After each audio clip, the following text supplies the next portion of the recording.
আমাদের বোনের হত্যাকারীকে চিহ্নিত করতে হবে। মাত্র 7 বছরের একটি ফুটফুটে শিশু, যার হাসিতে পুরো বাড়ি মেতে থাকার কথা, তাকেই কিনা গলাকাটা অবস্থায় পাওয়া গেল ইকো পার্কের গহীন জঙ্গলে। দর্শক, এমন একটি নিষ্ঠুর ও হৃদয়বিদারক ঘটনার সাক্ষী হল চট্টগ্রামের সীতাকুণ্ড, যা শুনে যে কারো রক্ত হিম হয়ে আসবে। গত রোববার সীতাকুণ্ড ইকো পার্ক এলাকা থেকে গলাকাটা অবস্থায় উদ্ধার করা হয় 7 বছর বয়সী ছোট্ট শিশু ইরাকে। সিসিটিভির ফুটেজে দেখা যায় 50 এক ব্যক্তি অবুঝ এই শিশুটিকে নিয়ে পার্কের দিকে যাচ্ছে, আর এর কিছুক্ষণ পরই তাকে মুমূর্ষু অবস্থায় উদ্ধার করেন স্থানীয়রা। উপজেলা স্বাস্থ্য কমপ্লেক্স থেকে শুরু করে চট্টগ্রাম মেডিকেল কলেজ হাসপাতালের আইসিইউতে 2 দফায় অস্ত্রোপচার করেও শেষ রক্ষা হয়নি। আজ ভোরে না ফেরার দেশে পাড়ি জমিয়েছে ছোট্ট ইরা।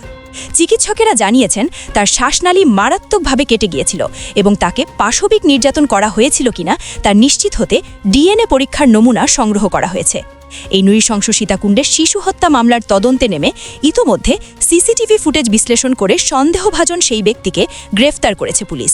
নিহতের পরিবার ও স্থানীয় এলাকাবাসীর আহাজারিতে এখন ভারী হয়ে উঠেছে সীতাকুণ্ডের মাস্টারপাড়া এলাকা।